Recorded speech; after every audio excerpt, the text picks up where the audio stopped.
नमस्कार दोस्तों, आज की हमारी कहानी है अच्छा तू अब माँ से भी मजाक करेगा। कोई 600 साल पुरानी बात है। विजयनगर का साम्राज्य सारी दुनिया में प्रसिद्ध था। उन दिनों भारत पर विदेशी आक्रमणों के कारण प्रजा बड़ी मुश्किलों में थी। हर जगह लोगों के दिलों में दुख, चिंता और गहरी उजेड़ बुन थी।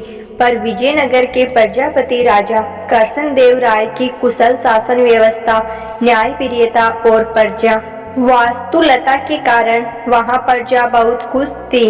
राजा करसनदेव राय ने प्रजा के मेहनत और सद्गुणों के साथ साथ अपनी संस्कृति के लिए स्वाभिमान का भाव पैदा कर दिया था। इसलिए विजयनगर की ओर देखने की हिम्मत किसी विदेशी आक्रांत की नहीं थी। विदेशी आक्रमणों की आंधी के आगे विजयनगर एक मजबूत चट्टान की तरह खड़ा था। साथ ही वहां लोग साहित्य और कलाओं से प्रेम करने वाले तथा परिहास प्रिय थे। उन्हीं दिनों की बात है। विजयनगर के तेनाली गांव में एक बड़ा बुद्धिमान और प्रतिभास पसंद किशोर था। उसका नाम था रामलिंगम। वह बहुत हंसोड़ और हाजिर जवाब था। उसकी हास्यपूर्ण बातें और मजाक तेनाली गांव के लोगों को खूब आनंदित करते थे। रामलिंग खुद ज्यादा हंसता नहीं था, पर धीरे से किसी ऐसी चतुराई की बात कहता कि सुनने वाले हंसते हंसते लोटपोट हो जाते। उसकी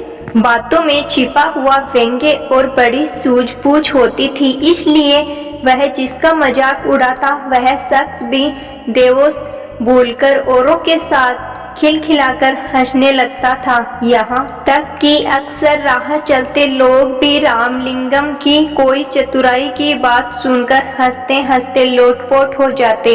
अब तो गांव के लोग कहने लगे थे, बड़ा अद्भुत है ये बालक। हमें तो लगता है यह रोते हुए लोगों को भी हंसा सकता है। रामलिंगम कहता, पता नहीं रोते हुए लोगों को हंसा सकता हूँ कि नहीं, पर सोते हुए लोगों को जरूर हंसा सकता हूँ। यह सुनकर आसपास खड़े लोग ठठाकर हंसने लगे। यहाँ तक कि तेलानी गांव में जो लोग बाहर से आता उन्हें भी गांव के लोग रामलिंगम के अजब गजब किस्से और कारनामे सुनाया करते थे।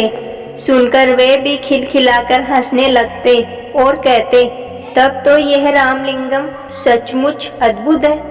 हमें तो लगता है कि यह पत्थरों को भी हंसा सकता है। गांव के एक बुजुर्ग ने कहा, भाई हमें तो लगता है कि यह घूमने के लिए आस पास के जंगलों में जाता है तो वहाँ के पेड़ पौधे और फूल पत्ते भी इसे देखकर जरूर हंस पड़ते होंगे। एक बार की बात है, रामलिंगम जंगल में घूमता हुआ माँ दुर्गा के एक प्राचीन मंदिर में गया। उस मंदिर की मान्यता थी और दूर दूर से लोग वहाँ माँ दुर्गा का दर्शन करने आया करते थे। रामलिंगम भीतर गया तो माँ दुर्गा की अद्भुत मूर्ति देखकर मुग्ध रह गया। माँ के मुखमंडल से प्रकाश फूट रहा था। रामलिंगम की मानो समाधि लग गई। फिर उसने दुर्गा माँ को प्रणाम किया और चलने लगा। तभी अचानक उसके मन में एक बात अटक गई। माँ के 4 मुख थे, 8 भुजाएं थी। इसी पर उसका ध्यान गया और अगले ही पल उसकी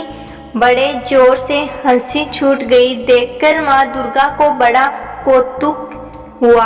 वे उसी समय मूर्ति से बाहर निकल आई और रामलिंगम के आगे प्रकट हो गई। बोली, बालक तुम हंसता क्यों है?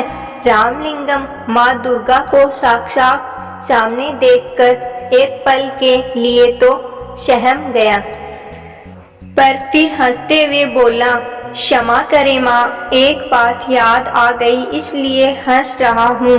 कौन सी बात, बताओ तो भला, माँ दुर्गा ने पूछा। इस पर रामलिंगम ने हंसते हंसते जवाब दिया, माँ मेरी तो सिर्फ एक ही नाक है, पर जब जुकाम हो जाता है तो मुझे बड़ी मुश्किल आती है। आपके तो 4 मुख है और भुजाएं भी 8 है, तो जब जुकाम हो जाता होगा तो आपको और भी ज्यादा मुसीबत। रामलिंगम की यह बात पूरी होने से पहले ही माँ दुर्गा खिलखिलाकर हंस पड़ी। बोली, हट पगले, तू माँ से भी मजाक करता है। फिर हंसते हुए उन्होंने कहा, पर आज मैं समझ गई हूँ कि मुझसे हास्य की बड़ी अनोखी सिद्धि है। अपनी इस सूझबूझ और हास्य के बल पर तू नाम कमाएगा और बड़े बड़े काम करेगा। पर एक बात याद रख, अपनी इस हास्य वर्ती का किसी को दुख देने के लिए प्रयोग मत करना।